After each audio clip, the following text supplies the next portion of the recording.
It is Jennifer and David here, owners of David Christopher's, and we're coming to you today with a little bit different type of video. We have had a lot of questions about how to start your own tree decorating business, and we thought we would try to address some of those for you today in this video.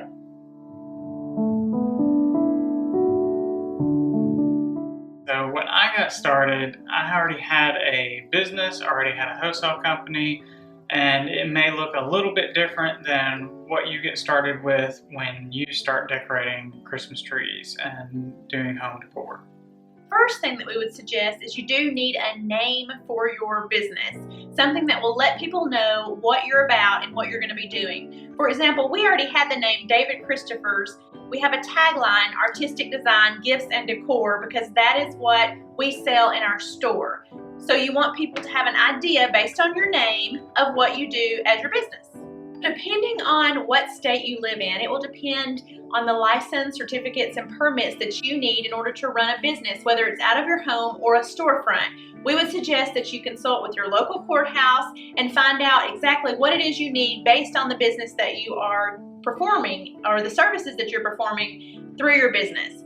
For us, because we already have a storefront, we already have a federal employee identification number, an FEIN. We already have resale certificates and things of that nature showing that we can operate a new business. So if you're brand new to this, we would suggest that you follow the proper channels and you get all your ducks in a row with the legal documentation that you need and things of that nature. You would also want to check with your insurance company to make sure that you're covered. We have general liability insurance, which means if we hurt someone on the job or we hurt someone's property on the job, then we have insurance to take care of that. And that's just a part of an expense of running your own business. And possibly even consult an attorney. We consult our attorney frequently just to make sure that we're keeping everything on the up and up and we're not doing anything crazy that's going to get us into legal trouble. So once you've gotten all of your legal things taken care of, your permits, licenses, insurance, all that good stuff, what do they need to do next? Well, my suggestion is you really need to get yourself set up with some vendors because you want to be able to buy wholesale from companies like David Christopher's. For one thing, a lot of companies in the floral seasonal business have discount structures, and you're going to want to see what kind of discount you can get with different vendors. And my suggestion is really to put the majority of your orders, especially if you're starting out, into one company or two companies that give you the most products that you need, that you feel like you're going to need to decorate places, because you can sometimes get discounts based on dollar amount that you're spending. So just like with us, we have discounts based on total dollar volume that you spend, and that really does help when you're purchasing products.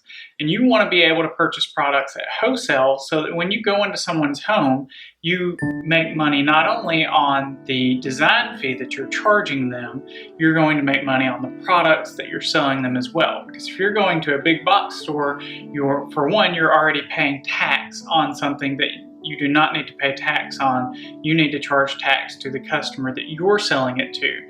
And for another thing, you're probably not going to be able to mark that up, if any at all, because they're already paying retail. You want to be able to buy it wholesale so that you can sell it to them and make money, because that really does help with your time. Your time is important because you're charging for your time, but you want to be able to double those sales when you include product. Speaking of taxes, if you are collecting the taxes from your particular customer, you do have to make sure you're submitting those taxes again through your state and federal agencies so that you're paying the taxes that you are collecting, because we don't get to just collect the tax and keep the tax, unfortunately. When you're determining your hourly rate for tree decorating in this particular instance, there are several things you have to keep in mind. You have to make sure that it is worth your time and your energy to go out and do the job. If this is all you're doing, then your fee might look a little differently than, for example, David. He has a lot of other fish in the fryer, so to speak, and so it has to be more worth his time to go out and decorate and do a design job because he has so many other things that he could be doing in our store. So when you're setting your rate, you need to pick an hourly rate that works for you, but keep in mind your mileage. You're going to have to drive to and from the location of your customer. You're going to have to spend time shopping for that customer and picking out items for them to purchase for their tree and their decorations. You're going to have time actually on the job unpacking their items. If you have to get trees down from storage, if you have to put things, separate out their things because they've all just been thrown in a box at the end of the season. And then sometimes you need help, and you have to factor in, if you have to take someone with you and actually pay that person to help you, then you can see how the fee can start to add up, and it can be a situation where you're not charging enough and you leave at the end of the day and you really haven't made that much money. So as for a designer and a fee, for an hourly fee, one thing that I take into consideration is where you're located, because a rural area might get a lot less as a designer fee as a more urban area. So when you're thinking of, oh, I'm in Chicago, I'm in Dallas, those designers are probably going to get a lot more per hour than you are in a town that has 4,000 to 10,000 people. If you're in a really small town, you might be doing really well to get, $30, $35 an hour. And that could be, because you have some experience and people really want to see what you can do. Now, the larger the area you go to, usually the rates are going to increase. And that also depends on the amount of experience and how fast you are at these kind of things. Because I can charge a little bit more for a Christmas tree than some people can, just because it won't take me as long to do it as it will a lot of people. A 7.5 foot tree for me, typically I can have done in about an hour. Start to finish, tree out of the box, shape the tree, ribbon, ornaments, stems, everything on the tree in about an hour. So when you're starting your tree decorating business, obviously we are not going to get into all of the things you can do marketing-wise in this video to market yourself and your business, but I would say that it's going to be very important that you have samples of your work, that you have pictures of your work. You may have to decorate some trees for free for your friends and for your family or in your own home and show people your level of skill and what you have to offer, because every designer has a different style, and you might not like David's style. You might love David's style, and you have to know that it's okay to have different styles. And just because someone doesn't like your particular decor style doesn't mean that someone else won't. We have a couple of different designers that work at David Christopher's, and they have different skill sets and different styles of design. But guess what? We sell both of their products. We sell their services for tree decorating, and we sell the things that they create in the store as far as wreaths, tabletop pieces, all of the things floral. They have different styles, and both things sell.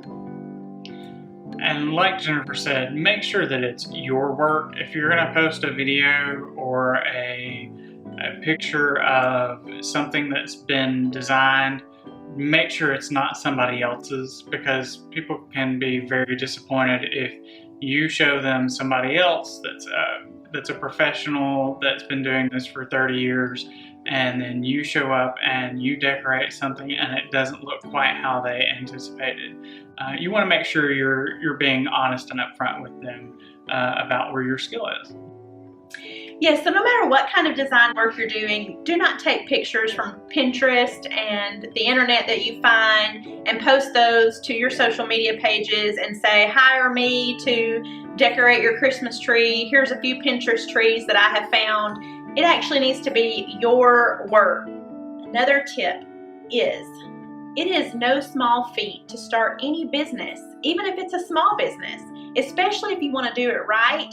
You want to follow the laws of the land and be on the up and up. So I would suggest that you have a very good bookkeeping system. There are lots of systems online that you can check out that'll help you with your bookkeeping as far as invoicing people, getting paid, because let me tell you, it can get way out of hand if you have a lot of jobs and you're not bookkeeping it properly. You might go for years and not even realize that you didn't get paid for some of the jobs that you have done. I'm sure that has happened to us in the past because maybe we didn't keep good records or we were in a very busy, crazy time and something slipped through the cracks.